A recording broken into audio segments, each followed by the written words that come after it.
चक्षुरुन्मिलितं येन तस्मै श्रीगुरवे नमः। श्रीचैतन्यमनोभीष्टं स्थापितं येन भूतले स्वयं रूप कदा मह्यं ददाति स्वपदान्तिकम्। हे कृष्ण करुणा सिन्धु दीनबन्धु जगत्पते गोपेश गोपिका कान्त राधाकान्त नमोस्तुते। तप्त कांचन गौरांगी राधे वृंदावनेश्वरी वृषभानुसुते देवी प्रणमामि हरिप्रिये। वंशाकल्पतरुभ्यश्च कृपा सिन्धुभ्येव च पतितानां पावनेभ्यो वैष्णवेभ्यो नमो नमः। श्रीकृष्ण चैतन्य प्रभु नित्यानंद श्री अद्वैत गदाधर श्रीवासादि गौर भक्त वृंदा। हरे कृष्ण कृष्ण कृष्ण हरे हरे, हरे राम राम राम हरे हरे।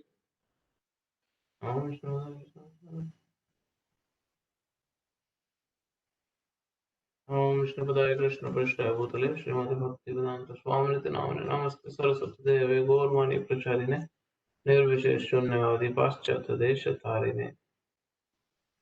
हरे कृष्ण। तो हमने कितने वर्सेस तक कर लिए 11 चैप्टर में? प्रभु 11.7 तक।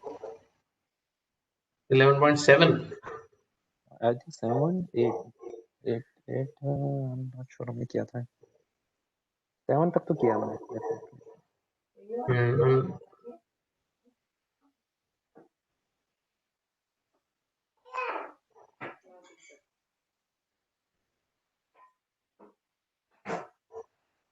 मैं शेयर करता हूँ। हाँ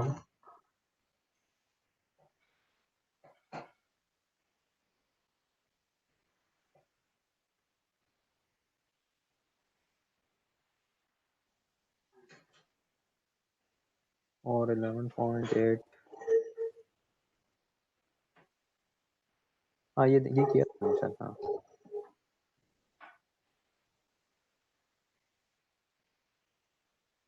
11.8 से शुरू करना हमने।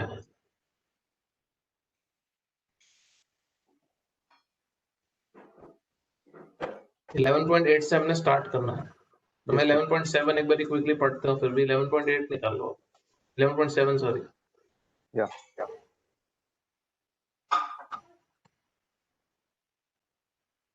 तो हम बेसिकली अभी अर्जुना की जो रिक्वेस्ट है कृष्णा के प्रति कि आप अभी अपना विराट रूप दिखाएं कि किस तरह आप। प्रभु मैं एक मिनट दोबारा शेयर करता हूँ, ये कुछ क्लियर नहीं आ रहा होगा। हाँ ओके।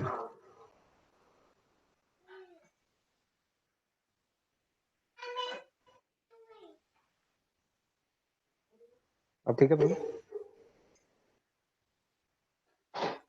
ठीक है। तो अभी अर्जुन की रिक्वेस्ट पे कृष्णा को अर्जुन ने रिक्वेस्ट किया कि आप प्लीज दिखाएं कि किस तरह आप ही प्रभु हैं और सारी सृष्टि आप में ही समाई है, और आपका जो विराट रूप है, जो पूरा का पूरा यूनिवर्स, पूरा का पूरा ब्रह्मांड आप एक जगह पे लाके मुझे कृपया दिखाएं अभी।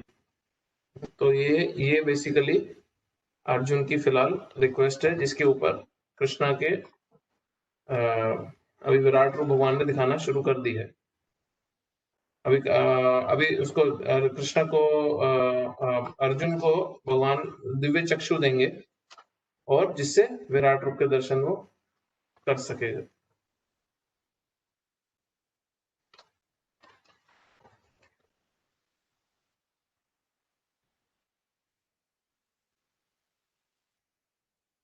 इहाइकास्तं जगत्कृत्स्नं पश्चाद्य च सचराचरं मम देहे गुडाकेश यच्छान्य द्रष्टुमिच्छसि।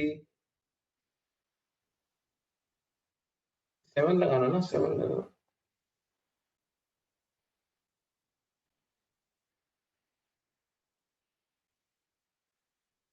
हे अर्जुन, तुम जो भी देखना चाहो उसे क्षण मेरे इस शरीर में देखो। तुम इस समय तथा भविष्य में जो भी देखना चाहते हो उसको यह विश्व रूप दिखाने वाला है। यहाँ एक ही स्थान पर चर अचर सब कुछ है। तो ये बेसिकली डेफिनेशन थी जो हम पढ़ रहे थे कि ये विश्व रूप की, ये विराट रूप की डेफिनेशन होगी है ये 11.7। क्या क्या विराट रूप करेगा, दिखाएगा। पास्ट भी दिखाएगा, प्रेजेंट भी दिखाएगा, फ्यूचर भी दिखाएगा, सारी की सारी मूविंग ऑब्जेक्ट्स भी दिखाएगा, और जो मूव नहीं करते चर और अचर दोनों पूर्ण रूप से इसी विराट रूप में दिखने वाले हैं। तो ये श्लोक बेसिकली उसकी डेफिनेशन को एक्सप्लेन करता है।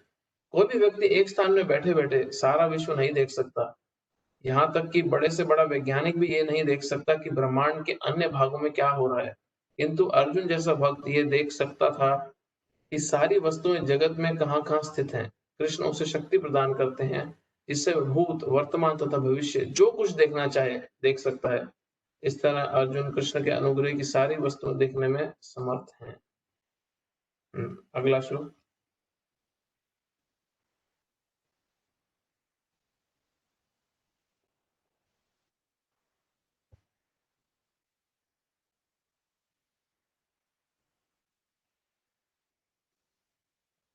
अभी बड़ा इंटरेस्टिंग एक चीज है कि इस युद्ध से कुछ समय पहले, सिर्फ कुछ समय पहले भगवान ने यही विराट रूप, पूर्ण विराट रूप नहीं बट सेमी विराट रूप अपना, या अर्ध विराट रूप भी बोल सकते हैं उसको, वो कृष्ण ने दुर्योधन को दिखाया। कर्ण भी वहां पे था, सारे कुरु वंश के पूरे सारे राजा, सारे क्षत्रिय वहीं थे। तो जब भगवान को शांति दूत बन के जाना था, भगवान ने लास्ट ट्राई किया कि किसी तरह ये युद्ध ना हो, और ये लास्ट ट्राई जो भगवान ने किया युद्ध से पहले, जो आखिरी बारी गए, तो भगवान खुद नौकर का रोल लिए युधिष्ठिर महाराज के लिए। उस समय युद्ध में अर्जुन के लिए नौकर बने हैं, उस समय पे युधिष्ठिर महाराज के मैसेंजर बने। जो एक मैसेज लेके जाता है वो बड़ी निचली पदवी है क्षत्रियों में के समाज में, पर भगवान ने खुद चूज किया कि मैं बनता हूँ, मैसेज लेके जाता हूँ, ताकि भगवान को युद्ध नहीं रोकना था, भगवान तो चाहते थे युद्ध हो, पर भगवान ने सिर्फ अपने भक्तों की निंदा ना हो फ्यूचर में, कि पांडव राज्य के लिए भूखे नहीं थे, पांडव चाहते तो ये युद्ध रोक सकते थे, ये निंदा ना हो, तो भगवान ने आखिरी बारी फिर ट्राई किया। और आप हैरान हो जाएंगे, बहुत इंटरेस्टिंग सीन है उसमें कि जिस तरह अब हमें पता है कि पांडवों में अर्जुन और भीम सबसे ज्यादा आतुर थे युद्ध करने के लिए, बट उसमें भी भीम सबसे ज्यादा एक्साइटेड था और सबसे ज्यादा आतुर था ये युद्ध करना है, क्योंकि भीम ने कुछ ऐसे शपथ ले रखी थी जो बहुत ही कठोर शपथ थी, जिसमें भीम ने एक शपथ ले रखी थी, जब द्रौपदी का वस्त्र हरण करने के बाद दुशासन थक के गिर गया और भगवान ने जो साड़ी देके द्रौपदी की इज्जत बचा ली, तो भीम ने उस समय कुछ शपथ ली थी युद्ध क्रीड़ा में। तो भीम ने जो शपथ ली उसमें एक शपथ थी कि दुशासन, तेरे इसी हाथों को मैं अलग करूंगा तेरे धड़ से, और तेरी छाती को फाड़ के उसमें से खून पीऊंगा। हाँ? तो ये ऐसा नहीं है कि दो दोस्त लड़ रहे हैं और दो आपने बोले कि मैं तेरी टांग बाजू तोड़ दूंगा, मैं ना तेरा खून निकाल दूंगा छाती से।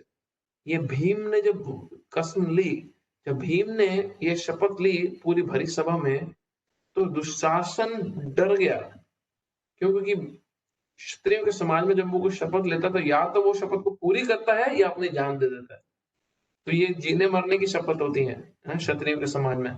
तो दुशासन जब डर गया, बहुत ज्यादा डर गया ये शपथ सुनने के बाद, धृतराष्ट्र बहुत डर गया, और धृतराष्ट्र उसके बाद बोला सब वापस लो, सब वापस लो। हाँ, सब वापस दे दिया धृतराष्ट्र ने। वो अंदर से बहुत सहम गया था।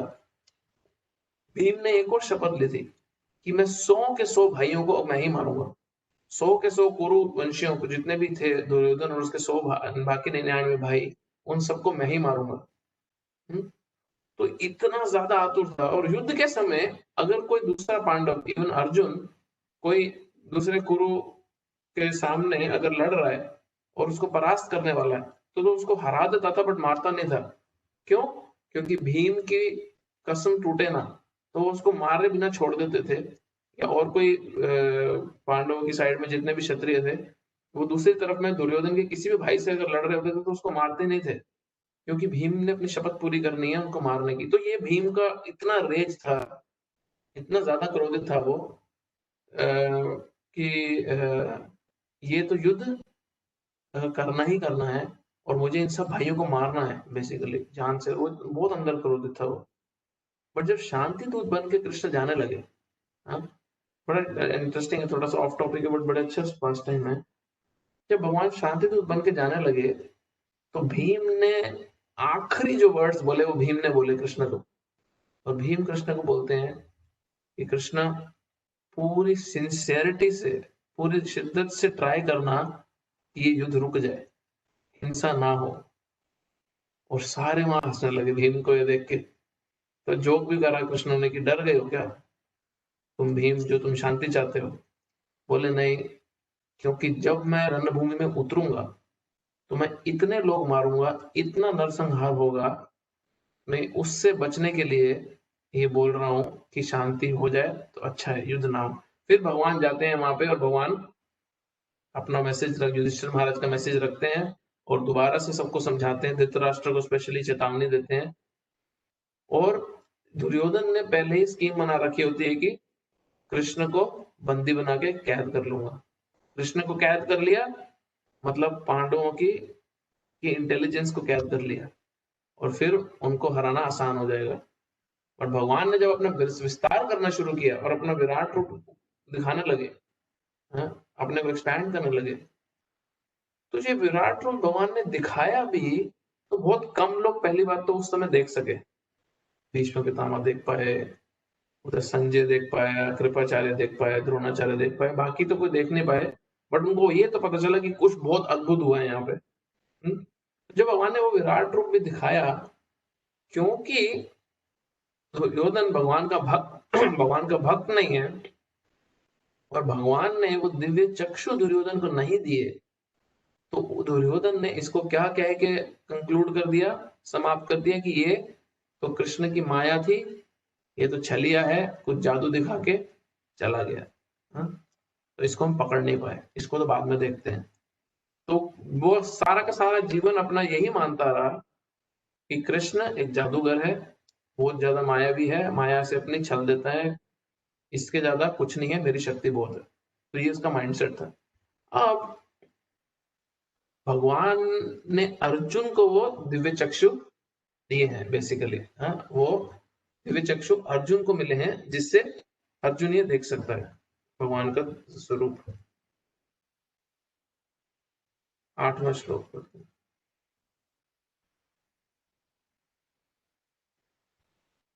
न तो मां चक्षसे द्रष्टुम् अनेनैव स्वचक्षुषा दिव्यं ददामि ते चक्षु पश्य मे योगमैश्वर्यम्। किंतु तुम मुझे अपनी इन आंखों से नहीं देख सकते, अतः मैं तुम्हें दिव्य आंखें दे रहा हूं, अब मेरे योग ऐश्वर्य को देखो।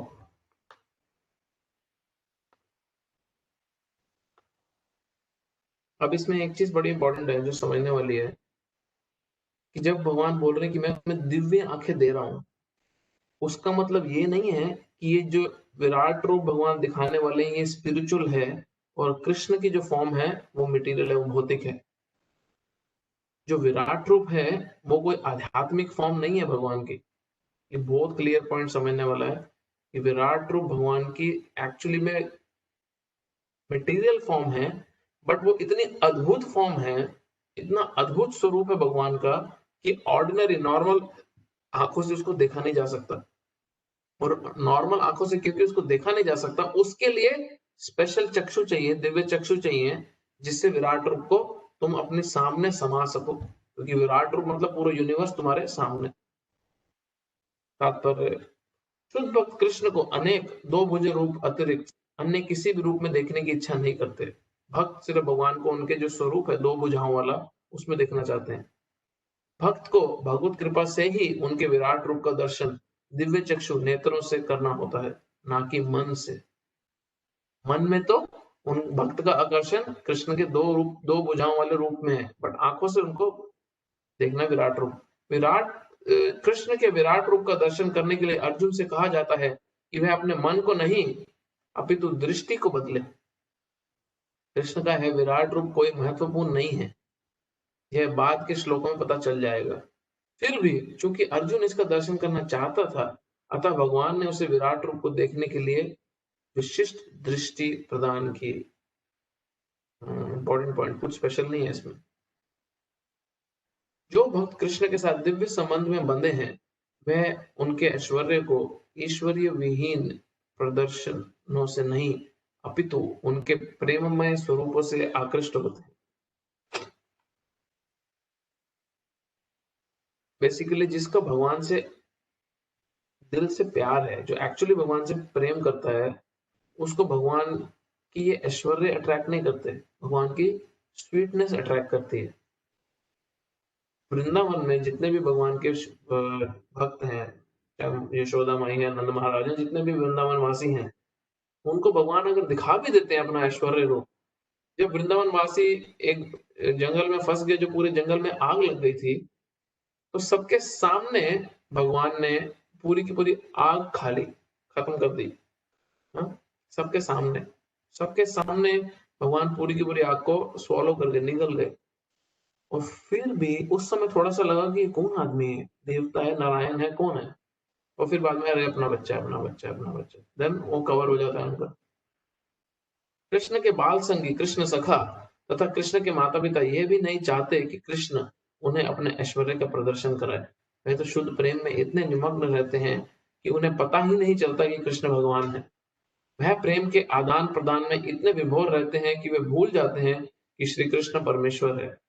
श्रीमद् भागवत में कहा गया है कि कृष्ण के साथ खेलने वाले बालक अत्यंत पवित्र आत्माएं हैं और कृष्ण के साथ इस प्रकार खेलने का अवसर उन्हें अनेक जन्म के बाद प्राप्त हुआ है।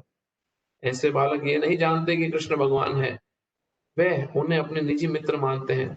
अतः सुखदेव गोस्वामी यह श्लोक सुनाते हैं। इत्थम सताम ब्रह्म सुखानुभूत्या दास्यं गतानां परम दैवतेन मायाश्रितानां नरदारकेन साकं विजहरुकृत पुण्य पुंज। अब ये भगवान के जो ग्वाले दोस्त हैं, उनकी ग्लोरिफिकेशन में ये बात बोली गई है, ये शब्द बोले गए हैं। यह वह परम पुरुष हैं जिससे ऋषिगण निर्विशेष ब्रह्म करके मानते हैं। हाँ, भगवान वो हैं जिनको ऋषिगण ब्रह्म मानते हैं, इम्पर्सनल। भक्तगण भगवान मानते हैं और सामान्य जन प्रकृति से उत्पन्न हुआ मानते हैं। ये बालक, ये जो ग्वाले हैं, ये बालक जिन्होंने अपने पूर्व जन्म में अनेक पुण्य किए हैं, अब उसी भगवान के साथ खेल रहे हैं। तो ये जो पुण्य जो यहाँ पे लिखा है, जो पुण्य किए हैं, ये मटेरियल पुण्य नहीं है, ये आध्यात्मिक एक्टिविटीज हैं जिसको पुण्य का शब्द यहाँ पे इस्तेमाल किया है, जो स्पिरिचुअल क्रेडिट जिसको बोलते हैं। तथ्य तो ये है कि भक्त विश्व रूप को देखने के इच्छुक नहीं रहता, किंतु अर्जुन कृष्ण के कथनों की पुष्टि करने के लिए विश्व रूप का दर्शन करना चाहते हैं, जिससे भविष्य में लोग ये समझ सकें कि कृष्ण न केवल सैद्धांतिक या दार्शनिक रूप से अर्जुन के समक्ष प्रकट हुए, अपितु साक्षात रूप में प्रकट हुए थे। अर्जुन को इसकी पुष्टि करनी थी, क्योंकि अर्जुन से ही परंपरा प्रारंभ होगी। जो लोग वास्तव में भगवान को समझना चाहते हैं और अर्जुन के पद चिन्हों का अनुसरण करना चाहते हैं, उन्हें जान लेना चाहिए कि कृष्ण न केवल सैद्धांतिक रूप में अपितु वास्तव में अर्जुन के समक्ष परमेश्वर के रूप में प्रकट हुए। भगवान ने अर्जुन को अपना विश्व रूप देखने के लिए अवश्य शक्ति प्रदान की, क्योंकि वे जानते थे कि अर्जुन इस रूप को देखने के लिए विशेष इच्छुक न थे, जैसा कि हमें पहले बतला चुके हैं।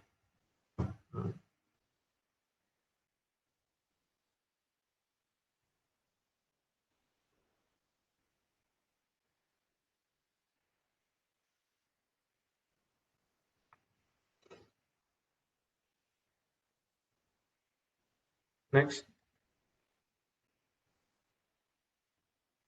संजय उवाच एवं मुक्त्वा ततो राजन् महायोगेश्वरो हरि दर्शयामास पार्थाय परमं रूपमेश्वरम्। संजय ने कहा, हे राजा, इस प्रकार कहकर महायोगेश्वर भगवान ने अर्जुन को अपना विश्व रूप दिखलाया।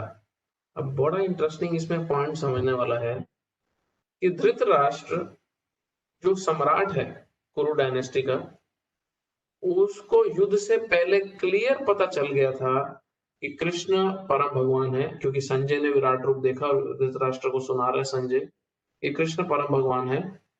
और कृष्ण ने ऑलरेडी डिक्लेयर कर दिया है कि मैं सबको मार दूंगा, और कृष्ण के मुंह में भीष्म, द्रोणा, कर्ण सब दांतों में फंसते जा रहे हैं और मरते जा रहे हैं, तब भी धृतराष्ट्र ने इस युद्ध को नहीं रोका। ये क्यों होता है? आसक्ति के कारण, अटैचमेंट के कारण हमें दिख भी रहा होता है कि हम गड्ढे में गिरने वाले हैं, फिर भी हमें वो रास्ते से, उन लोगों से, उन सिचुएशन में, उन स्थितियों में इतना आकर्षण होता है कि हम चाह के भी उसको छोड़ नहीं पाते। दिख रहा है कि मेरा जीवन बर्बाद हो रहा है ये काम करने में। हाँ, दिख रहा है, पूरी तरह से दिख रहा है कि मेरा जीवन नष्ट हो जाएगा इस संगति में।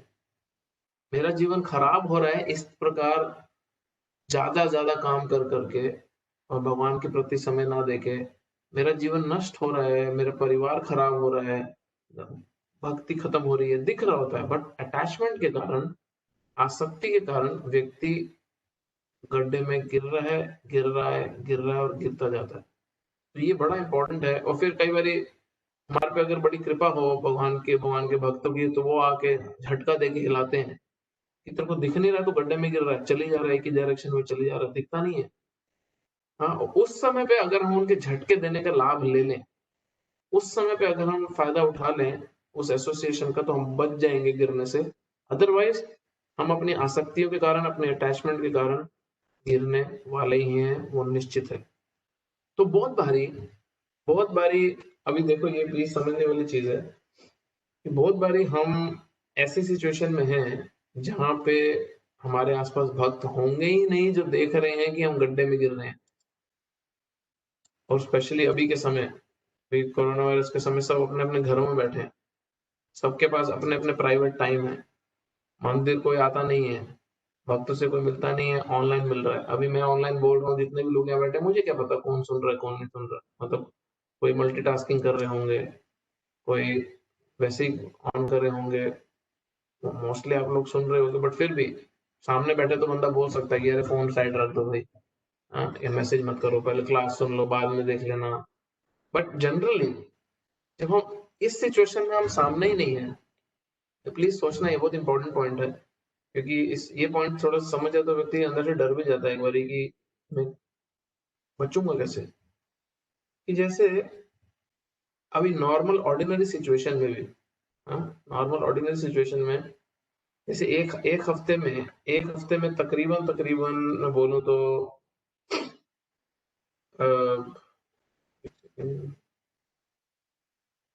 168 आवर्स होते हैं, ठीक है, 168 आवर्स हैं एक हफ्ते के अंदर।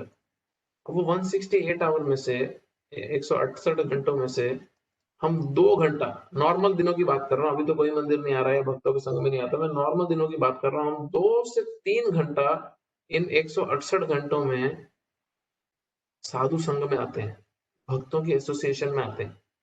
टोटल 2 से 3 घंटा, हद से हद 4 घंटा लगा लो, 5 घंटा तो बहुत ज्यादा हो गया। मतलब 5 घंटा आने का मतलब है आपको हफ्ते में 2 से 3 बार ही आना पड़ेगा भक्तों की एसोसिएशन में।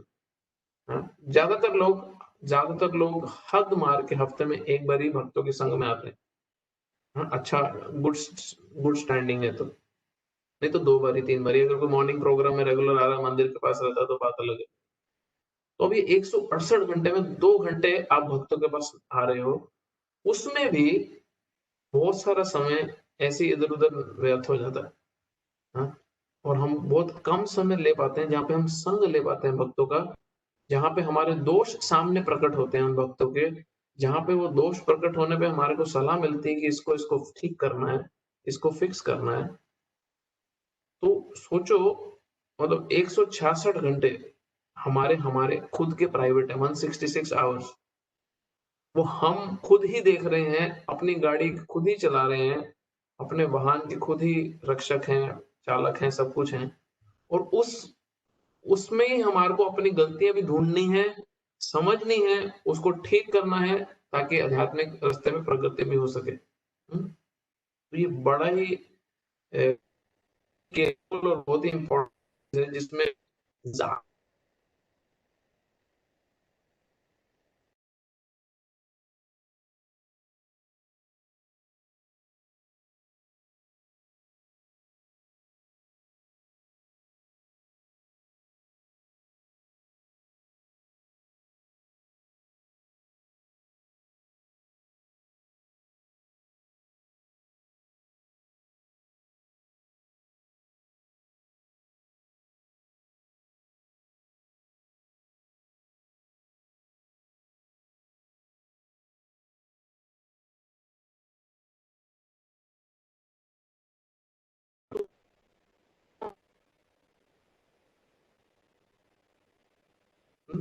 बट जहाँ पे धृतराष्ट्र जैसा व्यक्ति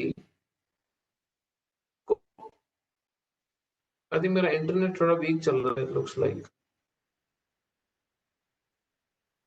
हाँ प्रभु, अभी वीडियो और आवाज दोनों चली गई थी। आई डोंट नो, सिर्फ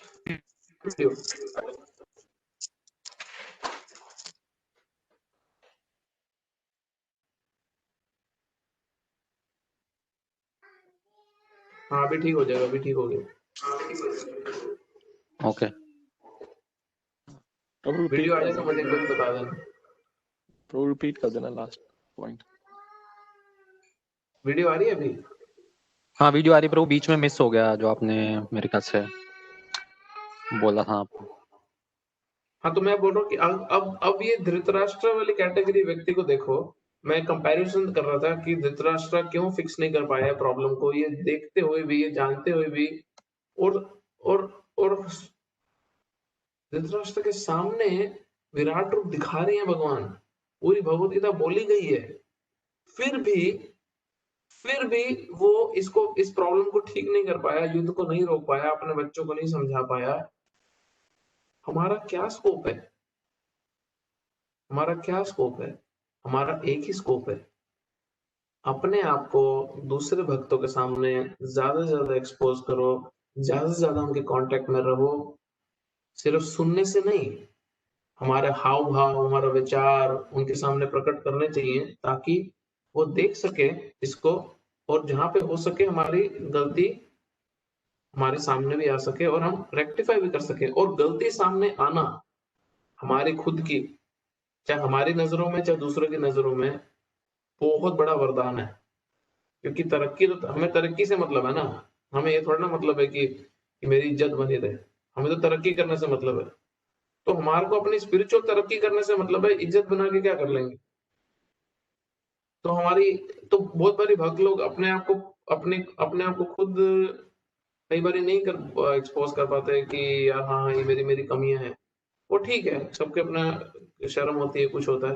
बट जब हम भक्तों के संग में रहेंगे तो अपने आप ही होता जाएगा, अपने आप ही वो सामने एक्सपोज होते जाएंगी सिचुएशन, सामने अपने आप ही आपको सोल्यूशन मिलते जाएंगे हमारी खुद की प्रॉब्लम्स के। बट वो करना तो पड़ेगा, चाहे उनसे बात करके, चाहे सुन के, क्लास सुन के, आपस में चर्चा करके, है ना। एक दो दोस्त ऐसे होने चाहिए जो सिर्फ आपकी आपकी भक्ति के लाभ के बारे में ही आपसे बात करें।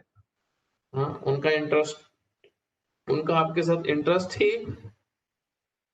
आपकी भक्ति में प्रगति करने के हिसाब से है। और उसके लिए चाहे इधर उधर की दोस्ती चारी की बातें, घर परिवार की बातें करें, वो नॉर्मल है। बट जो मेन इंटरेस्ट है वो उस दोस्त का, आपका, आप में होना चाहिए कि किस तरह एक दूसरे की भक्ति में आगे बढ़ने के लिए मदद करें। ऐसे दोस्त होने बहुत जरूरी है, बहुत ही ज्यादा जरूरी है। जो सिर्फ मक्खनबाजी करें वो दोस्त नहीं चाहिए, जो ये बता सके कि भैया गलती कर कहाँ रहा है, तो कहाँ पे फिक्स कहाँ करना है, प्रॉब्लम है कहाँ, ये ऐसे दोस्त बड़े जरूरी चाहिए। तो धृतराष्ट्र के पास थे ऐसे लोग, और फिर भी वो उसका फायदा नहीं उठा पा रहा। तो सोचो कितना हार्ड वर्क है। पॉइंट मैं वो बताने की कोशिश कर रहा हूँ। विदुर कॉन्स्टेंटली हर समय धृतराष्ट्र को सही सलाह दे रहा था। भीष्म पितामह ने कई बार धृतराष्ट्र को सही सलाह दी। संजय ने भी धृतराष्ट्र को बताई ये बात। एंड में जाके जब विदुर ने, जब सारे बच्चे मर गए, सारा का सारा राज्य चला गया, धृतराष्ट्र और बूढ़ा हो गया, किसी काम का नहीं रहा, तब जाके विदुर ने आखिरी जो फटकार मारा धृतराष्ट्र को और बोला कि तू कुत्ते की तरह है, तू उन्हीं लोगों के टुकड़ों पे पल रहा है जिसको तू थोड़ा समय पहले मरवाना चाहता था। तेरे से ज्यादा घटिया इंसान मैंने कभी देखा नहीं है। छोड़ ये सब और जाके आत्म साक्षात्कार के लिए, भगवान की प्राप्ति के लिए तपस्या कर और जा जंगल। तब ये बात जाके धृतराष्ट्र को चुभी और धृतराष्ट्र घर से चला गया। एंड में सब खत्म होने के बाद में जब विदुर ने बहुत कठोर शब्द बोले, तो उसी कुत्ते की तरह है, जिस मालिक से तेरे को लात पड़ी, जिसको तू मरवाना चाहता था, उन्हीं के टुकड़े खा रहा है अभी तो पहले ही कुछ बहुत सी चीजें अगर हम समझ लें तो बहुत हेल्पफुल रहता है। हाँ, बहुत हेल्पफुल रहता है। अगला श्लोक।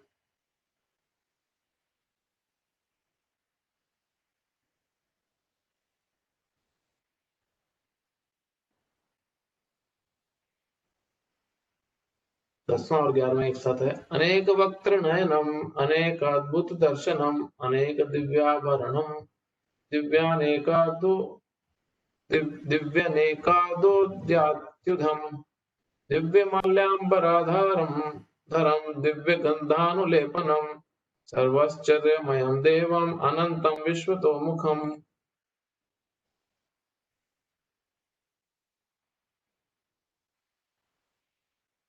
अर्जुन ने इस विश्व रूप में असंख्य मुख, असंख्य नेत्र तथा असंख्य आश्चर्यमय दृश्य देखे।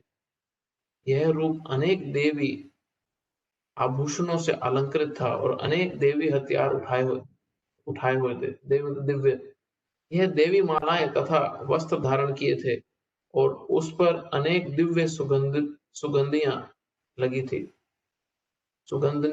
थी। सब कुछ आश्चर्यमय, तेजमय, असीम तथा सर्वत्र व्याप्त था। celestial garlands। तात्पर्य, इस दोनों श्लोकों में अनेक शब्द बारंबार प्रयोग हुआ है। यह सूचित करता है कि अर्जुन जिस रूप को देख रहा था उसके हाथों, मुख, पांव की कोई सीमा न थी। ये रूप सारे ब्रह्मांड में फैले हुए थे, किंतु भगवत कृपा से अर्जुन उन्हें एक स्थान पर बैठे बैठे देख रहे थे। यह सब कृष्ण की अचिंत्य शक्ति के कारण था। अगला, अब विराट रूप का एक्सप्लेनेशन बहुत अच्छे से शुरू हो गया। बेसिकली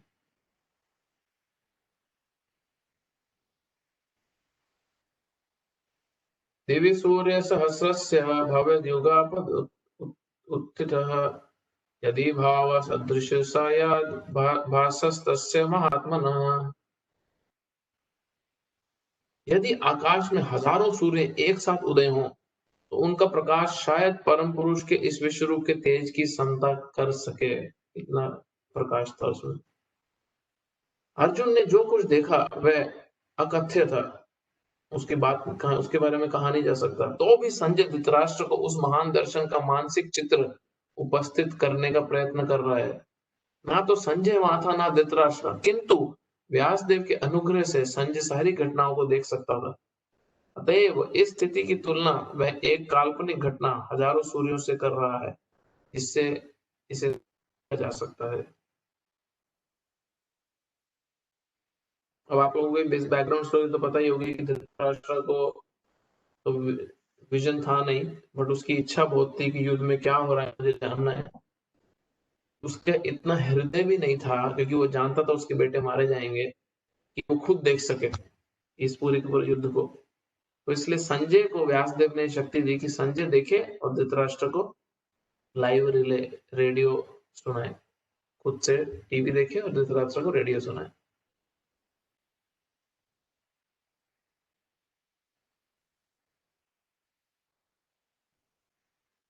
नेक्स्ट,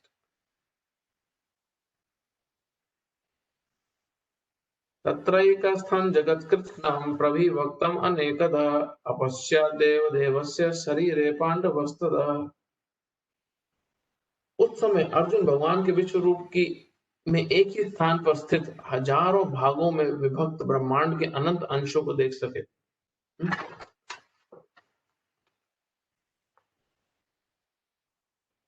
यहाँ तत्र, वहां शब्द अत्यंत महत्वपूर्ण है। इससे सूचित होता है कि जब अर्जुन ने विश्व रूप देखा उस समय अर्जुन तथा कृष्ण दोनों ही रथ पर बैठे थे। युद्ध भूमि के अन्य लोग इस रूप को नहीं देख सके, क्योंकि कृष्ण ने केवल अर्जुन को दृष्टि प्रदान की थी। वह कृष्ण के शरीर में हजारों लोक देख सका। जैसा कि वैदिक शास्त्रों में पता चलता है कि ब्रह्मांड अनेक हैं और लोक भी अनेक हैं। इनमें से कुछ मिट्टी के बने हैं, कुछ सोने के, कुछ रत्नों के, कुछ बहुत बड़े हैं और कुछ बहुत बड़े नहीं हैं। अपने रथ पर बैठ के अर्जुन इन सब को देख सकता था, किंतु कोई ये नहीं जान पा रहा था कि अर्जुन तथा कृष्ण के बीच क्या चल रहा है।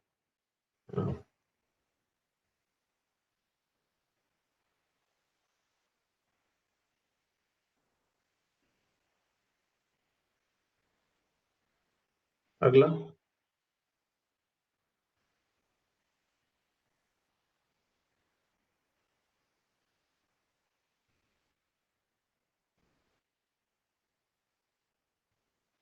ततः स विस्मयाविष्टो हृष्टरोमा धनञ्जय प्राणम्य शीर्षा देवं कृतांजलिरभाषत।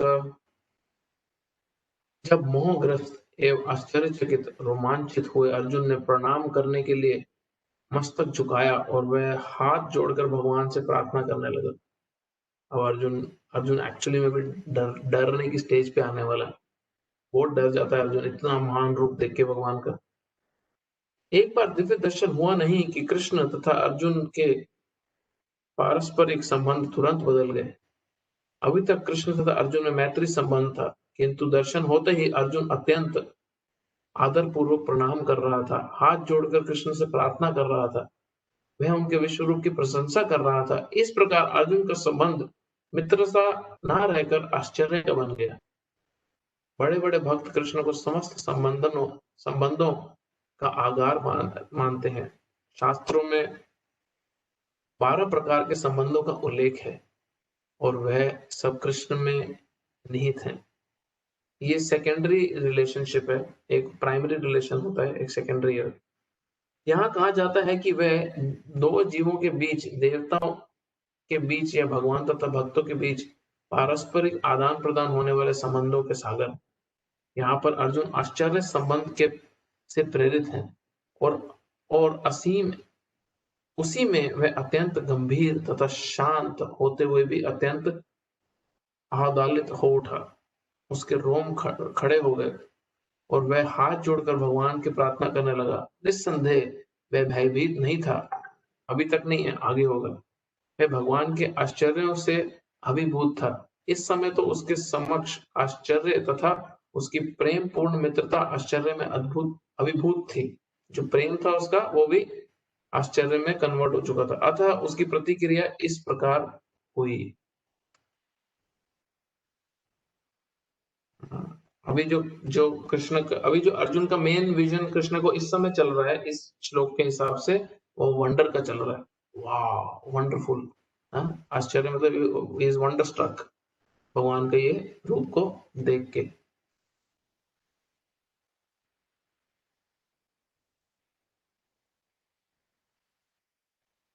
अब अर्जुन जो उसके हृदय में जो पूरा तूफान चल रहा है उसको बोलना शुरू करेंगे। अभी जो वो देख रहा है और जो हैरान हो रहा है देख के, जो आश्चर्यचकित है देख के। अर्जुन उवाच पश्यामि देवंस्ततवादेव देहे सर्वं सता भूत विशेष संगान् ब्रह्माणमीशं कमलासनं स्तं ऋषिं च सर्वां उर्गांश्च दिव्यम्। अर्जुन ने कहा, हे भगवान कृष्ण, मैं आपके शरीर में सारे देवताओं तथा अन्य विविध जीवों को एकत्रित देख रहा हूं। मैं कमल पर आसीन ब्रह्मा, शिव जी तथा समस्त ऋषियों एवं दिव्य सर्पों को देख रहा हूं। ये रेफरेंस है जिसको ये जानना हो कि किस तरह भगवान के शरीर में सभी देव देवता समाये हुए हैं।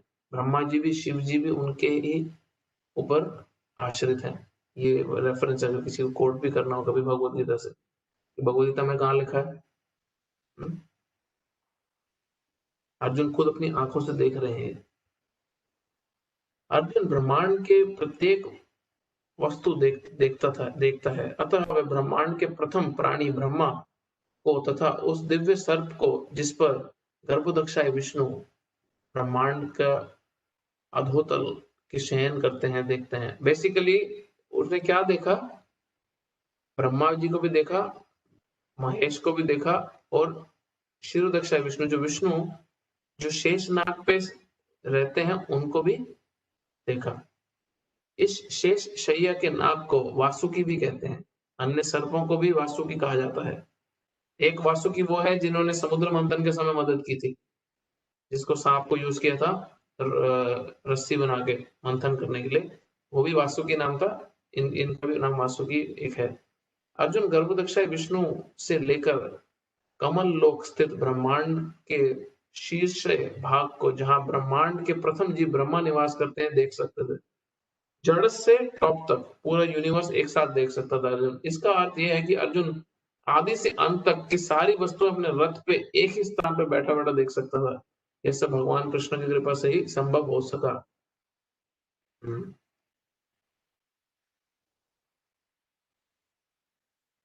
इसलिए पूरा एक्सट्रीम बता रखा है यूनिवर्स का, जो अर्जुन ने खुद अपनी आंखों से देखा बेसिकली।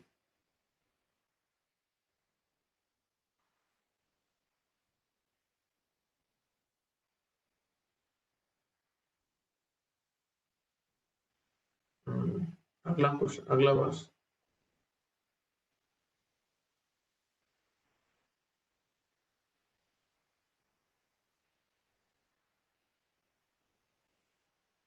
अनेक बहुधर वक्त्र नेत्रं पश्यामि त्वं सर्वतोऽनन्तरूपं नान्तं च मध्यं न पुनस्तवादिं पश्यामि विश्वेश्वर विश्वरूप। O lord of the universe. हाँ, अभी क्या वर्ड यूज कर रहा है? Lord of the universe. हे विश्वेश्वर, हे विश्वरूप, यूनिवर्सल फॉर्म। विश्वेश्वर लॉर्ड है, ईश्वर, ईश्वर मतलब लॉर्ड, कंट्रोलर यूनिवर्स के, विश्व के, और विश्वरूप जो यूनिवर्सल फॉर्म है। मैं आपके शरीर में अनेक हाथ, पेट, मुंह तथा आंख देख रहा हूं, जो सर्वत्र फैले हैं और जिनका अंत नहीं है। आप में ना अंत दिखता है, ना मध्य, ना आदि। कृष्ण भगवान है और असीम है, अतः उनके माध्यम से सब कुछ देखा जा सकता है। अभी ये अर्जुन का जो आश्चर्य चकित होने के बाद जो अपना उद्गार प्रकट कर रहा है, अपना एक्सपीरियंस शेयर कर रहा है, वो वर्सेस में आएगा। नेक्स्ट जो चल रहा है बेसिकली।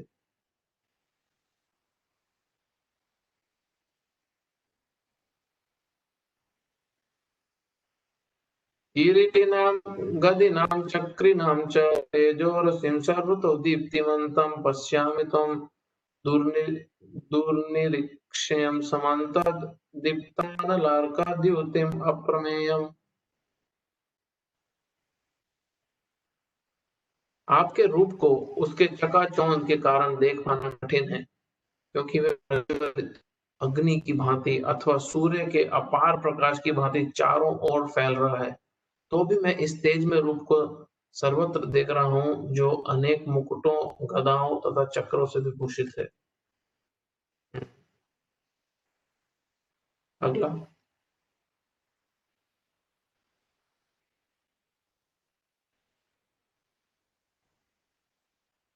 त्वम् अक्षरं परमं वेदितव्यं, त्वमस्य विश्वस्य परं निधानम्, त्वमव्ययः शाश्वत धर्मगोप्ता, सनातनस्त्वं पुरुषो मतो मे।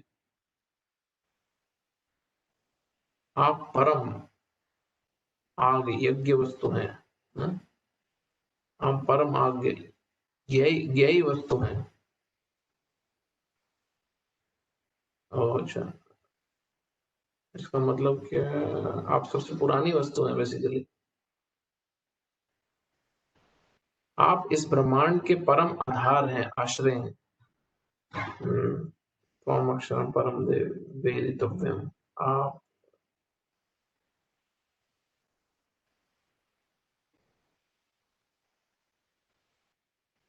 अच्छा, आप परम आगे यही वस्तु हैं। आप मतलब सबसे जो सुप्रीम, सबसे पुरानी जानने वाली वस्तु जो ऑब्जेक्टिव है, वो आप ही हैं बेसिकली। आप इस ब्रह्मांड के परम आधार हैं, आश्रय हैं। आप अव्यय तथा पुराण पुरुष हैं, सबसे पुराने आप हैं। आप सनातन धर्म के पालक भगवान हैं, यही मेरा मत है। अमेजिंग।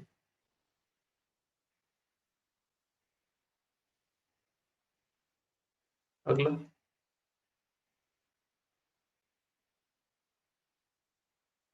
अनादिमध्यान्तमनन्तवीर्यम् अनन्तबाहुं शशिशूलनेत्रं पश्यामि त्वं दीप्तहुताशवक्त्रं स्वतेजसा विश्वम् इदं तपन्तम्। आप यदि मध्य तथा अंत से, आप आदि मध्य तथा अंत से रहित हैं। आपका यश अनंत है, आपकी असंख्य भुजाएं हैं और सूर्य चंद्रमा आपकी आंखें हैं। मैं आपके मुख से प्रज्वलित अग्नि, अग्नि कलते और ठीक है लिखा है। अग्नि को निकलते और आपके तेज से इस संपूर्ण ब्रह्मांड को जलाते हुए देख रहा हूं।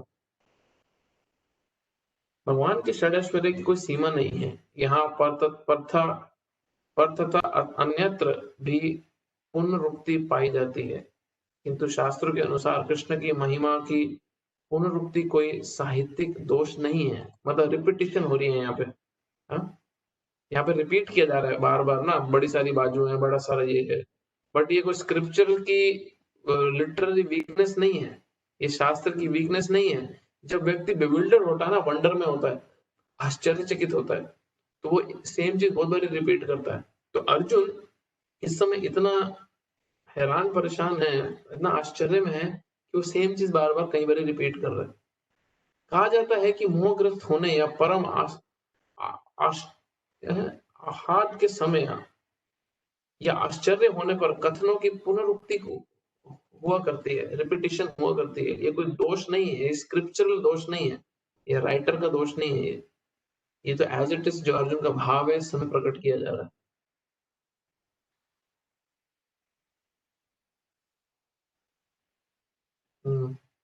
अगला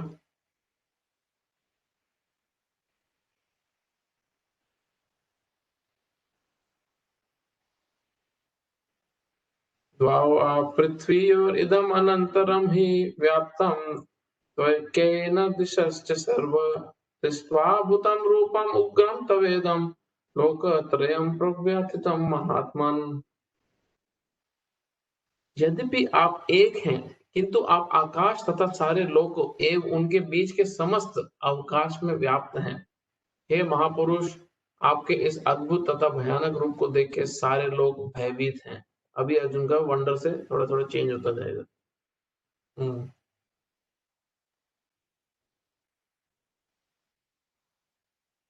इस श्लोक में द्वाव और पृथ्वी, धरती तथा आकाश के बीच का स्थान तथा लोकत्रय, तीनों संसार महत्वपूर्ण शब्द हैं, क्योंकि ऐसा लगता है कि न केवल अर्जुन ने इस विश्व रूप को देखा, बल्कि अन्य लोकों पे जो हायर प्लैनेट्स के भी थे वासियों ने भी देखा।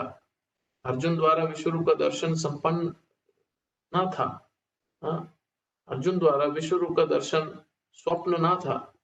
भगवान ने जिनको दिव्य दृष्टि प्रदान की, उन्होंने युद्ध क्षेत्र में उस विश्व रूप को देखा।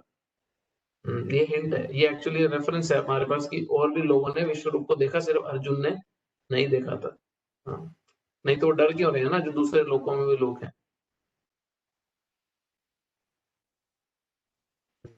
अर्जुन, इसका मतलब अर्जुन ड्रीम नहीं कर रहा था।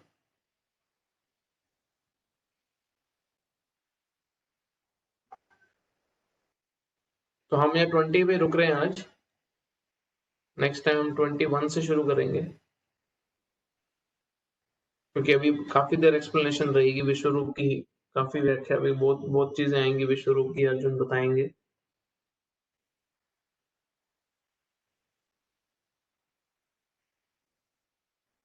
कोई क्वेश्चन किसी का इससे रिलेटेड या कुछ होगा?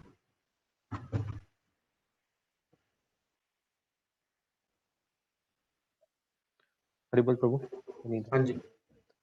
प्रभु, आपने जो भक्तों के संग की बात की, तो भक्तों का जो संग है उसमें क्या करना चाहिए? मतलब हम बहुत कुछ करते हैं भक्तों का जब संग मिलता है, तो एक्चुअली में करना क्या चाहिए भक्तों का जब संग मिले हमें?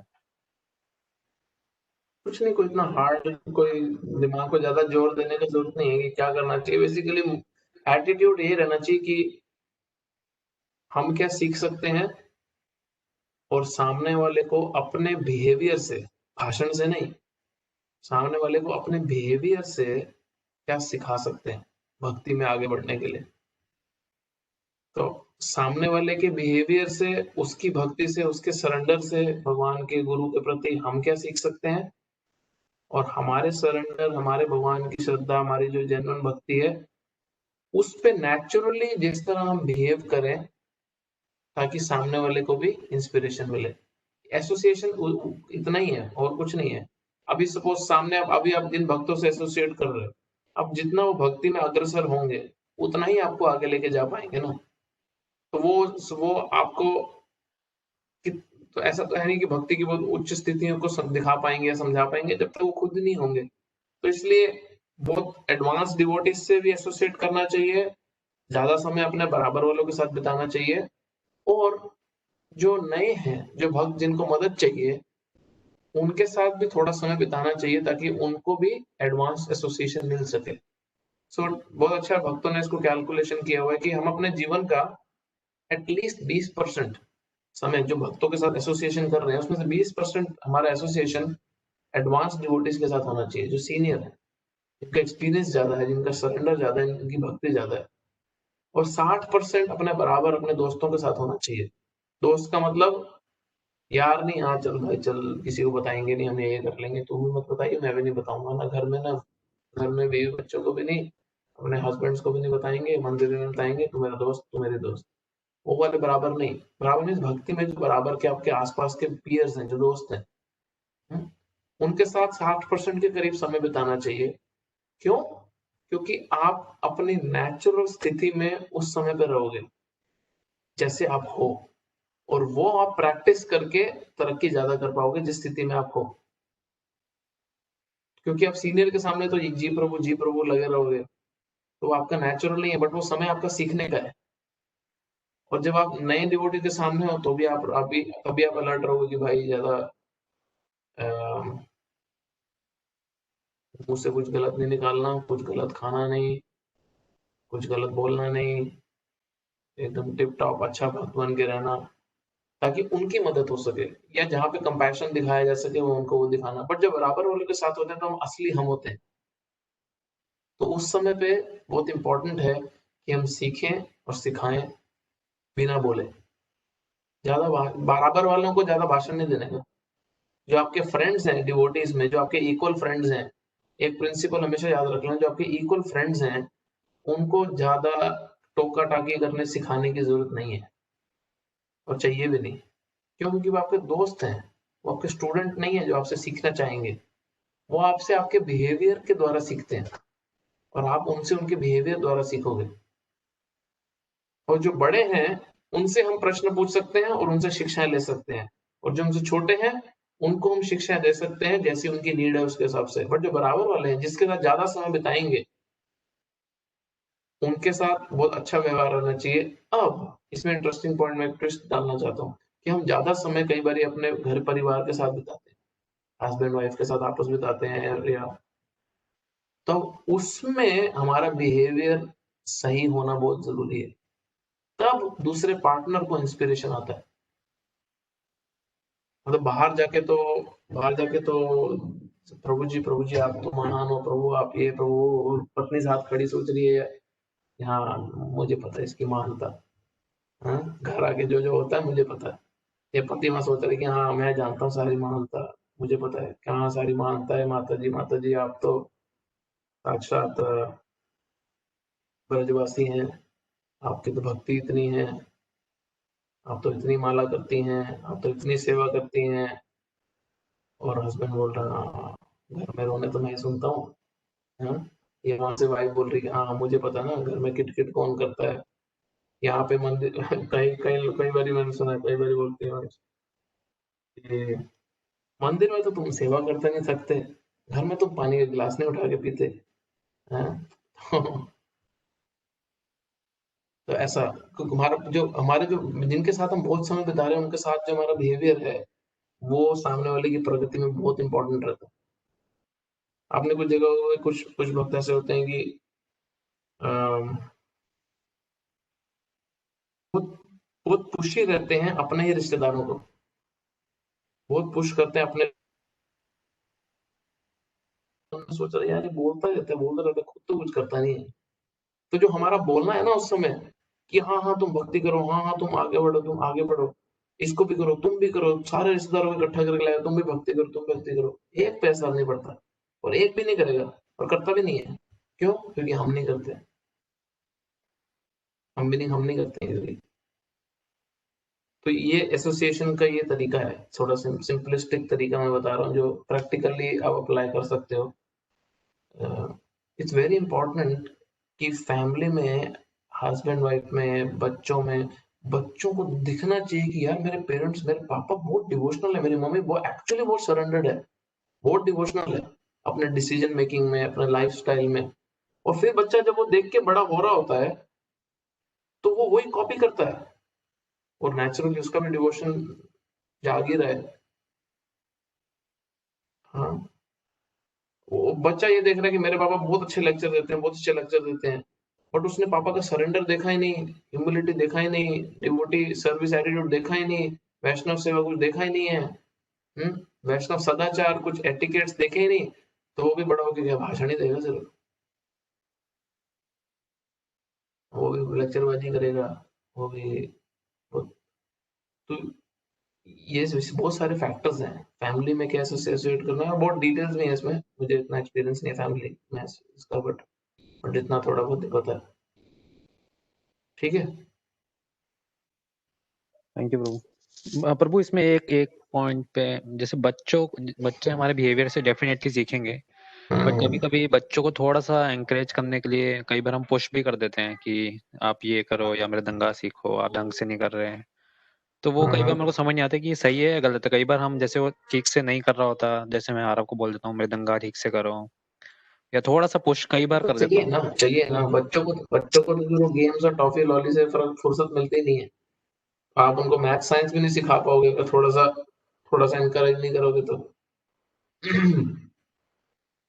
समझ रहे हैं ना, तो उनको तो हमारा जो जो कंफ्यूजन जो कई बार डिवोटी पेरेंट्स का रहता है कि वो रहता है कि ये स्पिरिचुअल साइड पे फोर्स करें कि नहीं करें। देखो पढ़ाई में आप फोर्स कर दोगे, पुश कर दोगे, और वो बच्चा आपके पुश को एक्सेप्ट भी कर लेगा क्योंकि सारी दुनिया वही कर रही है। हाँ, एवरीवन एवरीवन एक्सेप्ट्स कि पढ़ना है। बच्चे को ये पता कि है तो सही है, बच्चे प्लीज समझना है, थोड़ा साइकोलॉजिकल चीज भी है इसमें। बच्चे को ये पता रहता है कि स्कूल से भी यही सुनने मिल रहा है, मेरे दोस्त के पापा में भी यही बोल रहे हैं, मेरे पापा में भी यही बोल रहे हैं, तो बात तो ये सही है, बट मुझे नहीं करना है। तो मेरे पापा मुझे बड़ा पुश करते हैं, बहुत फोर्सफुल है। हाँ, तो वो अगर आप बेसिक लेवल पे फोर्स कर रहे हो, आप गंदा वाला फोर्स नहीं करेगी, उसकी रोज ठुकाई हो रही है, बच्चे की पीट रहे हो उसको, और आप बस अपना प्यार भी नहीं दे रहे हो उसको और सिर्फ पढ़ कर रहे हो, तो बच्चा टोटली ऑफ हो जाता है पेरेंट्स से। बट आप एक बेसिक लेवल पे अगर उसको पुश कर रहे हो तो वो उसको एक्सेप्ट कर लेता है एक बच्चा एक लेवल पे, और समाव जितनी उसकी कैपेसिटी फिर उतना प्रोग्रेस कर जाता है। स्पिरिचुअल साइड में थोड़ा सा और केयरफुल रहना पड़ता है क्योंकि और कोई इस बारे में बात नहीं कर रहा है। तो पेरेंट्स का यहाँ पे थोड़ा सा डायलेमा रहता है कि यार ये बच्चे को हम स्पिरिचुअल चीजों में बहुत ज्यादा फोर्स करें तो कहीं ये नेगेटिव तो नहीं हो जाएगा भक्ति को लेके। तो वहां पे थोड़ा सा केयरफुल, वहां पे इंस्पिरेशन मेरे को लगता है ज्यादा रहना चाहिए, देना चाहिए देन फोर्स या पुश। बट जहाँ जरूरत है थोड़ा बहुत तो करना ही चाहिए, क्योंकि थोड़े समय बाद बच्चों को जब वो स्किल आ जाता है तो उनको खुद ही इंस्पायर होते हैं करने के लिए। But I am talking about general also, जैसे कई पेरेंट्स वो डंडा लेके कहता है भाई चैंटिंग तो करनी ही करनी है, चैंटिंग तो करनी ही करनी है, कुछ भी हो जाए चैंटिंग तो करनी ही करनी है। अभी चलो हर घर का अलग सीन रहता है, बट एक जनरल प्रिंसिपल में बता रहा हूँ कि वो उल्टा भी पड़ सकता है, वो करनी करनी है, करनी करनी है। अच्छा, इंस्पायर करना जरूरी है। हाँ, बच्चे को इंस्पायर करना जरूरी है। एक अच्छे पेरेंट क्या होता है ना, वो कोई भी हेल्दी काम अगर बच्चे से कराना है तो वो उसको फोर्स कम करते हैं, इंस्पायर ज्यादा करते हैं। अब इंस्पायर कैसे करना है वो हर घर में अलग कहानी है, अलग तरीका पेरेंट्स को यूज करना चाहिए। बट इम्पेशेंट होके ठोक ठाक नहीं देना चाहिए बच्चों को इंस्पिरेशन, क्योंकि इंस्पायर करने में मेहनत लगती है एक्चुअली में। डांटने फटकारने में कम टाइम लगता है, कम मेहनत लगती है, 15 मिनट में काम हो जाता है। बट इंस्पायर करने के लिए बहुत प्लानिंग करनी पड़ती है, बहुत घंटे लगते हैं, बट उसका जो रिजल्ट है वो बहुत ही मेच्योर और बहुत ही लॉन्ग टर्म होता है। तो इंस्पायर करने पे ज्यादा ध्यान देना चाहिए, किस तरह इंस्पायर किया जाए। थप्पड़ वप्पड़ मार के तो आप कोई भी काम करा लोगे बच्चे से, डांट के या पनिशमेंट दे के, बाथरूम में बंद करके, लाइट्स ऑफ करके, कुछ भी कैसे भी करा लोगे काम, बट इंस्पायर करना आना चाहिए कि उसको बच्चे को वो इंडिविजुअल फैमिली में कैसा पेरेंट्स का बच्चे का रिलेशन है उस पर मैं पेरेंटिंग पे क्लास नहीं दूंगा, बट जनरल एक प्रिंसिपल शेयर कर रहा हूँ। और कुछ? ठीक है, थैंक यू प्रभु। और कोई क्वेश्चन है? कृष्णा प्रभु जी। हरे कृष्णा, कौन बोल रहे हैं? निहाली प्रभु जी। हाँ जी माता जी बोलिए। प्रभु जी, जैसे आपने बताया कि कभी कभी हमको पता होता है कि किसी के एसोसिएशन की वजह से, फ्रेंड्स हो, कलीग्स हो या तो फैमिली मेंबर्स हो, उसके वजह से हम खाई में गिर रहे हैं, तो वो हमको अगर रियलाइज हो जाता है, उसके बाद how we can again come back to our devotional service, और how we can surrender to Krishna more. तो दो चीजें चाहिए इसमें। सबसे पहला तो अगर समझ आता है कि ये व्यक्ति मेरे पतन का कारण है, ये व्यक्ति मेरे फॉल डाउन का कारण है, तो सबसे पहले तो अगर आप वो एसोसिएशन छोड़ सकते हो तो छोड़ो। अब कई बार रिलेशन में अगर कोई है, क्लोज रिलेटिव है, तो आप नहीं छोड़ सकते एसोसिएशन, बट उस समय पे आप कुछ बाउंड्रीज कुछ अपने ड्रॉ कर सकते हो आपके आसपास, जिससे जिससे वो आपको नेगेटिवली अफेक्ट ना करे, स्पिरिचुअल डैमेज ना हो एटलीस्ट आपका। और पहला चीज, और अगर आप उस एसोसिएशन आपको समझ गया कि ये इनकी वजह से गड्ढे में गिरा हूं, तो सबसे पहला स्टेप तो है कि उसको पूर्ण रूप से छोड़ने की ताकत होनी चाहिए व्यक्ति को। हाँ, बट कई बार अगर कोई रिलेटिव है तो छोड़ नहीं सकते, बट एक लाइन ड्रॉ कर सकते हो कि हाँ ठीक है, हम इस बारे में ना बात करें तो चलेगा। जैसे वो आपका खुद का बॉस है, तो अभी आप उसको कैसे छोड़ोगे ना, आपकी नौकरी छोड़नी पड़ेगी, वो आप नहीं करना चाहते। तो कुछ कुछ तो ट्रिक्स है, कुछ भी तरीका है, कोई प्रॉपर कम्युनिकेशन होना चाहिए आपस में, जिसमें एक अंडरस्टैंडिंग क्रिएट हो कि ठीक है, इस सब्जेक्ट मैटर पे हम बात नहीं करेंगे। और या फॉर ऐसे एग्जांपल में भी ऑफिस में कई डिवोटीज का मेलबर्न में इशू रहता है कि ऑफिस मीटिंग्स हैं, ऑफिस पार्टीज हैं, तो हमारे को पब में जाना पड़ता है या बार कैफेज में खाने वाने जाना पड़ता है। तो वहाँ पे पब में तो शुरुआत ही बियर से होती है और एंड भी बियर पे होता है। जाते ही पहले चलना मृत लो। तो फिर क्या करें ऐसे सिचुएशन में?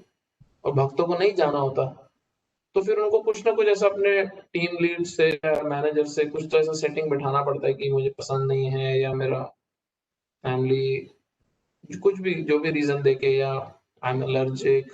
अब जैसे जब मैं जॉब करता था, तो जिस जगह मैं काम करता था वहाँ मेरा मैनेजर कई बार मुझे फोर्स करता था खाने, तो मैंने उसको बोल रखा था मेरा डाइट रिस्ट्रिक्शन है, मैं नहीं खा सकता। तो नहीं खाता था मैं वहाँ पे। वो मुझे नट्स या फ्रूट्स देता था तो मैं खा लेता था, बाकी चीजें देता था, बोला नहीं है मेरे डॉक्टर ने मना किया। तो ऐसे कुछ एग्जाम्पल रीजन देके हम पहले तो उससे बचें, पहला चीज। दूसरा, अब जो डैमेज हुआ है उसकी भरपाई करने के लिए then we have to very closely associate with the process of hearing and chanting. Then we have to very closely associate with lot of hearing and chanting about Krishna, ताकि जो कीचड़ लगा है चेतना के ऊपर, कॉन्शियसनेस पे, उसको धोना भी तो है। तो ये दो steps is enough, because if we can do these two steps, Krishna will do the third step, which is he'll clean. Krishna will let it pass. भगवान मदद करेंगे उस पूरे के पूरे उस नेगेटिव इंप्रेशन से बाहर आने में। बट ये दो स्टेप हमारे हैं पहले, ये हमारा हार्ड वर्क है, ये हमारा कर्तव्य है। इतना कर लिया तो तीसरा में भगवान खुद ही करेंगे कोशिश। ठीक है, आप कुछ स्पेसिफिक पूछना चाहते हो? नहीं प्रभु जी, यही था। Thank you so much. Hare Krishna. Hare Krishna. और कोई क्वेश्चन किसी का? हरे कृष्णा प्रभु जी। हरे कृष्णा, कौन बोल रहे हैं? प्रभु जी, मैं राखी बोल रही हूँ। हाँ जी प्रभु जी, आपने 9 चैप्टर के बारे में कुछ बोला नहीं, मैं तो वेट कर रहा था। प्रभु जी, मनीष ने बोला ना। अच्छा हाँ इतनी ज्यादा रियलाइजेशन थी कि कितना सारा बोले आपने। टाइम लिमिट ऐसे था कि 2-3 मिनट बोलना है, तो आई थिंक हाँ, तो उसी में कुछ बोल देते हैं, बट ठीक है, नो प्रॉब्लम। प्रभु जी मेरा क्वेश्चन ये कि लाइक प्रभु ने अभी बताया कि बच्चों को हम लोग ऐसा इंस्पिरेशन देते, बट हमारी क्या ड्यूटीज होनी चाहिए फॉर आवर पेरेंट्स? मतलब हम अपने पेरेंट्स के लिए हमें क्या करना चाहिए? लाइक कि बच्चा है कि हम कैसे करके इंस्पायर करते, पर हमारी खुद की भी होती है कि हमें पेरेंट्स के लिए कौन सी रिस्पॉन्सिबिलिटी लेके चलना चाहिए। तो प्रभु जी, उसके बारे में थोड़ा सा एक्सप्लेन करोगे? मैं अपना पर्सनल एग्जांपल बताता हूँ कि मेरे पापा ये भी सुन रहे हैं, हंसेंगे वो भी सुन के, उनको शायद याद भी नहीं हो, पता नहीं, मम्मी को तो पूरा याद होगा फॉर श्योर। 2006 की बात है। मैंने पहले भी कई बार बताई है, बहुत फनी भी है और बहुत इसमें सीखने वाला भी है। मैं नया मंदिर जाना शुरू हुआ था क्लासेस में, जैसे भी ये क्लास हो रहा था वैसे लाइव क्लासेस होता था, उस समय मैं जाना शुरू हुआ। मेलबर्न आने से जस्ट पहले की बात है। तो जैसे 9, साढ़े 9, 10 बज जाता था प्रोग्राम खत्म होने में, शाम का क्लास होती थी और मैं फर्स्ट टाइम जा रहा था मंदिर में, कभी गया भी नहीं था उससे पहले। तो उसके बाद जैसे बड़ी इंक्विजिटिवनेस थी क्लास सुन के, फिर एक वहाँ पे प्रभु थे जिनसे क्वेश्चन पूछते थे, फिर सब लोग, मंदिर बंद हो जाता था, चले जाते थे 11-12 बजे, 1 बजे, 2 बज रहे हैं बात करते हुए, तो फिर वो मुझे घर छोड़ने जाते थे, तो क्वेश्चन पे क्वेश्चन डिस्कशन चल रहा है। फिर अभी मैं भी 18-19 साल का, इतने क्वेश्चन भरे हुए और इतना इंटरेस्टिंग आंसर्स और मिल रहे थे, और वो क्वेश्चन और बढ़ते जा रहे थे सुन सुन के, ये कैसे तो वो कैसे, वो भी बहुत अच्छे से समझा रहे थे सब कुछ। तो 3-4 दिन बीते होंगे, मैं रोज रात को 1-2 बजे आ रहा हूँ, 6-7 बजे का गया हुआ शाम का प्रोग्राम, मंदिर भी बंद हो गया, 10:30-11 बजे सफाई हो गई, सब हो गया, और हम बाहर बैठ के बाइक पे बैठे, क्वेश्चन आंसर हमारे चल रहे हैं बेसिकली। तो तीसरे दिन की बात होगी, तीसरे दिन लेक्चर में कथा हो रही थी, जो सोल के बारे में बता रहे थे, जिसमें चित्रकेतु महाराज की कथा चल रही थी। चित्रकेतु महाराज का कोई पुत्र नहीं था, तो उन्होंने बहुत रो रो के ऋषि मुनियों से रिक्वेस्ट कर करके उनको एक पुत्र हुआ। तो ऋषि ने उनको, अंगिरा मुनि ने उनको बोला कि तुम्हारा पुत्र होगा, इसका नाम होगा हर्ष शोक, तो तुम्हारे को खुशी भी देगा और तुम्हारे को दुख भी देगा ये बच्चा। तो राजा को समझा नहीं इसका मतलब क्या था। जब बच्चा हो गया तो राजा बहुत खुश, उसकी इतनी हजारों रानियों से किसी से पुत्र नहीं हो रहा था, इतने सालों बाद अभी एक बच्चा हुआ, तो वो बहुत ही खुश था। तो एक दिन उसका वो बच्चा मर जाता है, तो राजा फिर रोने लगता है, बहुत बुरे हाल में, रोना धोना मचा देता है पूरी तरह से। तो तो नारद मुनि आते हैं और नारद मुनि उस बच्चे को जीवित करते हैं। मैं बहुत लंबी स्टोरी को छोटे में सुना रहा हूँ। जीवित करते हैं, बच्चे को बोलते हैं कि तुम अपने माता पिता के पास वापस आ जाओ इनकी सेवा करने। बट नारद मुनि एक्चुअली में उस बच्चे के थ्रू माता पिता को प्रीच करना चाहते हैं, प्रचार कर रहे थे कि अब तुम आत्मा के स्तर पे एक्ट करो, अब बहुत हो गया राजा मेरा बच्चा तो ये वो करना, अब तुम भगवान के पास जाने की तैयारी करो, तुम अपनी भक्ति में लगो। तो वो बच्चा जब वापस जीवित करा नारद मुनि ने अपनी शक्ति से उस बच्चे को, तो बच्चे से पूछा कि तुम्हारे माता पिता बड़े दुखी हो रहे हैं तुम्हारे लिए, तुम वापस आ जाओ इस माता पिता के पास। तो वो बच्चा बोलता है, कौन से माता पिता, किस जन्म के माता पिता की तुम बात कर रहे हो? तुम इस जन्म के माता पिता की बात कर रहे हो या पिछले जन्म की? कितने सैकड़ों हजारों जन्म मैं ले चुका, तुम किस जन्म के माता पिता की मुझसे अभी बात कर रहे हो? तो ये कहानी मैंने उस तीसरे दिन लेक्चर में सुनी थी। अब मैं 3 दिन से रोज रात को लेट आ रहा था, तो चौथे दिन भी लेट आया, तो मम्मी बड़ा गुस्सा हुई। मम्मी गुस्से में बोली, तेरे माँ बाप नहीं है, रोज इतना लेट आ रहा है रात में, जैसे गुस्से में मम्मी ने बोला। तो मैंने जो एक रात पहले सुना था, ऐसे ही बिल्कुल इमेच्योर तरीके से वापस सेम उन पे चिपका दिया। कौन से माता पिता की बात कर रहे हो तुम? हाँ, किस जन्म के माता पिता? मम्मी डर गई, ये क्या बोल रहा है। तो उन्होंने अगले दिन भक्त को फोन कर दिया कि ये क्या क्लास है, ये क्या क्लास सुन के आया है, ये क्या बोल रहा है। तो वो भक्त मेरे घर आए और उन्होंने मुझे 1-2 घंटा तो डांटते ही रहे, मतलब जो सुनाया, मतलब बहुत हीरो बन रहा है माँ बाप के सामने, तो भाषण देगा उनको। और तो फिर वो मुझे एक चीज बोले कि सारी जगह पे जब पूरे विश्व में जब प्रचार करके आ जाएगा ना, फिर आके माँ बाप को शिक्षा देने बैठी हो, क्योंकि उन्होंने तेरी नैपकिन चेंज करी है। हाँ, उन्होंने तेरे को पाला पोसा बड़ा किया है, तो उनके सामने अभी हीरो बन के उनको शिक्षा देगा। तो फिर वो मुझे इम्पोर्टेंट बात बोले जिसपे मैं मेन आ रहा था, कि अगर चाहता है कि माता पिता भक्त बने या माता पिता की भक्ति में आगे बढ़े, तो तुम उनका बच्चा अच्छा बन। हाँ, उनका अच्छा बच्चा बन, जिससे उनको खुद ही इंस्पिरेशन मिले कि हाँ मेरा बच्चा पहले से बेटर हो गया है और जो ये कर रहा है उसकी वजह से बेटर हुआ है, मुझे भी भक्ति में आगे बढ़ना है, मुझे भी भक्ति करनी है। तो ये मैं इसलिए बोल रहा हूँ कि बहुत बारी हम शिक्षा पे बल देते हैं कि क्या शिक्षा देनी है, क्या बोलना है, बट सामने वाले को कई बार बोलना नहीं सुनना होता, सामने वाले को सिर्फ एक रिलेशनशिप ही मैटर करता है उसको इंस्पायर करने के लिए। जनरल सेंस में मैं आपको बता रहा हूँ। अब जिस केस में माता पिता के साथ रिलेशनशिप अच्छा है, नॉर्मल है, सब कुछ ठीक है और बच्चे का सब अच्छा भी चल रहा है, जैसे अब आप अपने लिए प्रश्न पूछ रहे हो जैसे, अब उस केस में माता पिता को किसी तीसरे भक्त के द्वारा भगवान के बारे में सुनने के लिए प्रेरित करना चाहिए। कोई और सुनाए, हम नहीं, कोई और उनको भगवान के बारे में सुनाए जिससे उनको प्रेरणा मिले, उनको एनकरेज करना चाहिए जिससे वो भक्ति में इनकरेज हो, आगे बढ़े और फिर उसके लिए जो भी फैसिलिटी क्रिएट करनी है, जो भी सिचुएशन, जो भी इन्वायरमेंट क्रिएट करना है, वो करना चाहिए ताकि उनकी अब जिस भी स्थिति में वो है वहां से उनकी प्रगति हो सके। अब कुछ केस में क्या होता है कि मैं स्पेसिफिकली ये एग्जांपल लेके बोल रहा हूँ कि कुछ केस में क्या होता है कि माता पिता अपना जीवन 50-60 साल जी चुके हैं, वो एक तरीके से अपना जीवन जिए हैं, अब बूढ़े हो गए, अब उम्र हो गई है, तो अभी उसमें आके हम कोई नया तरीका सिखाएं तो सीखना मुश्किल रहता है उनके लिए, क्योंकि 50-60 साल की एक तरीके तौर तरीके से जीवन जिए हैं, अब हम बोल रहे हैं कि नहीं नहीं तुम ऐसे भगवान का नाम लो, तुम ऐसे सेवा करो, तो वो कई बार कठिन रह सकता है। बट उसमें फिर हमें पेशेंट होना बड़ा जरूरी है। हाँ, हमारे को धैर्य रखना बड़ा जरूरी है कि हमने जितनी जल्दी प्रोसेस पिक कर लिया, सीख लिया, उतनी जल्दी अगर वो नहीं कर सके तो हम पेशेंट रहें।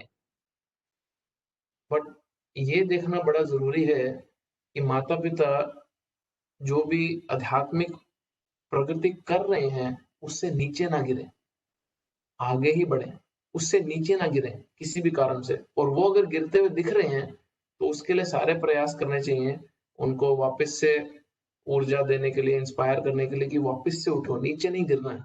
जितनी प्रगति आध्यात्मिक स्तर पे कर ली है, माला जो करते हो, क्लास सुनते हो, भगवान की सेवा जो कर रहे हो, वो उससे बढ़ना ही है, वो कम नहीं होने देना है। तो ये कुछ चीजें हैं जो हम कर सकते हैं। आपको कुछ स्पेसिफिकली जानना है, कोई पर्टिकुलर एग्जांपल देके तो आप मुझसे पूछ सकते हैं। मुझे एग्जैक्टली नहीं पता आप किस एंगल से पूछ रहे हो। तो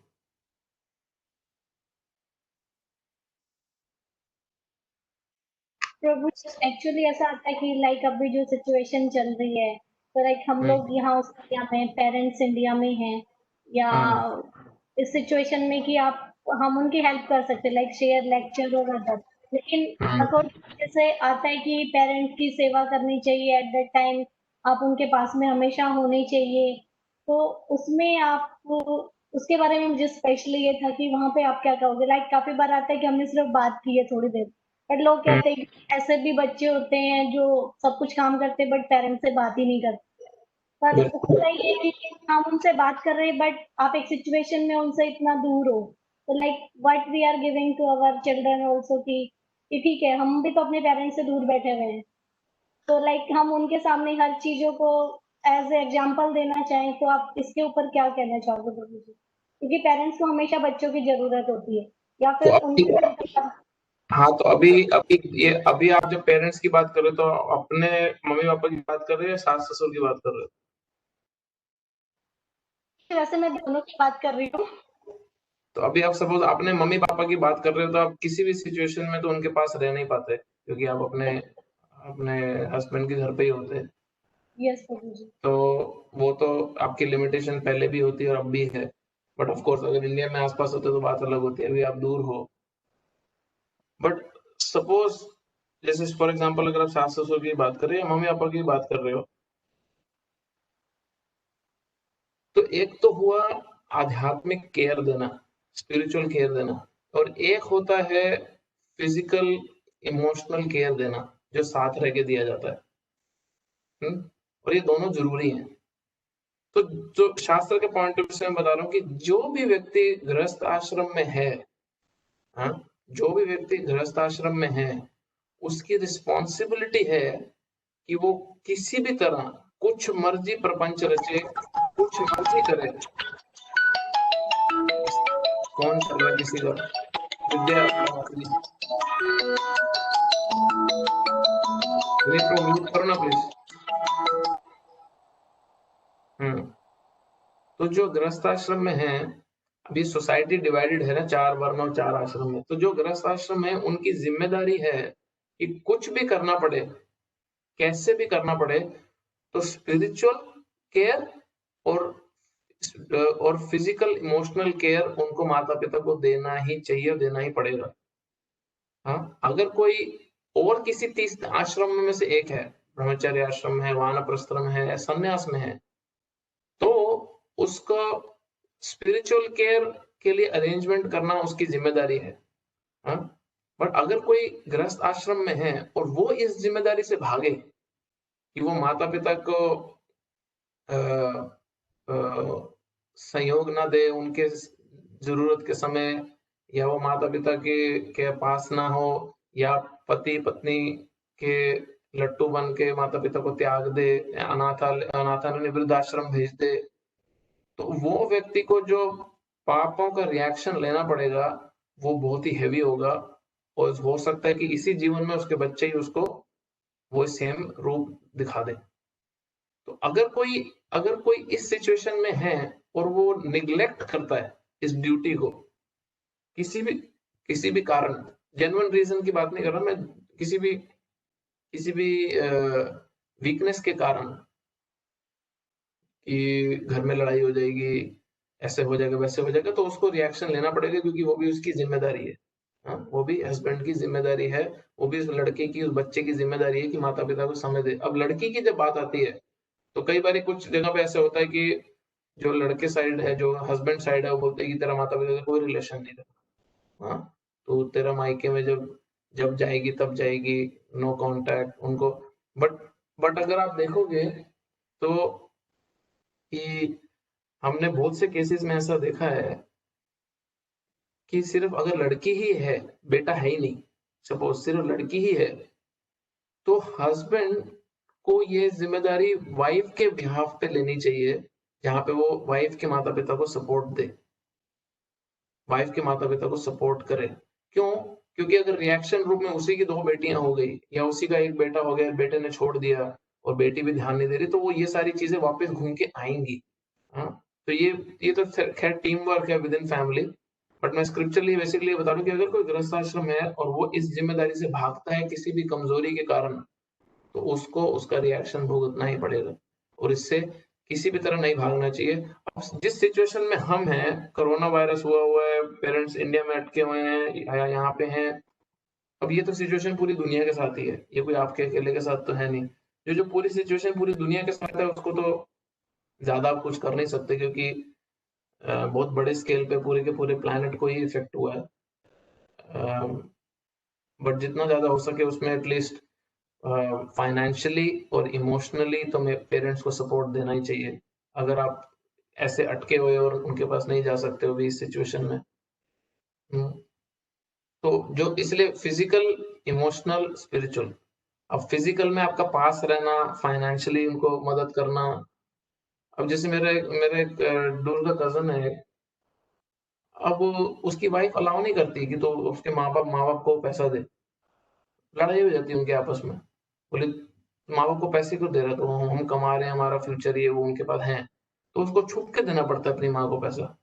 वो 2-3 घंटा ओवर टाइम करके आता है और घर में बोलता है आज काम ज्यादा था, बताता नहीं कि ओवर टाइम की पेमेंट है। फिर जो ओवर टाइम का पैसा होता है, क्योंकि वाइफ को पता है कि अकाउंट में कितना आ रहा है, तो ओवर टाइम का पैसा लाके अपने माँ बाप को भेजता है। तो ये वीकनेस है। हाँ, ये वीकनेस है। अब प्रैक्टिकल सिचुएशन सबकी अलग होती है, मैं इस पर ज्यादा कमेंट नहीं करता। कई बार सिचुएशन ऐसी होती है कि व्यक्ति अनअवॉइडेबल होता है कि चलो कलेश से बचे, बट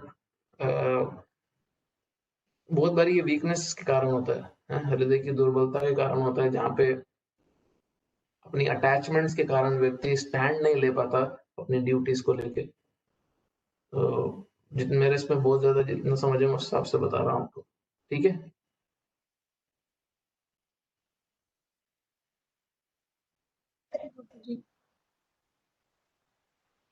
ठीक है, बंद करें, 7:33 हो गए। कोई लास्ट क्वेश्चन किसी का है? नहीं तो बंद करें।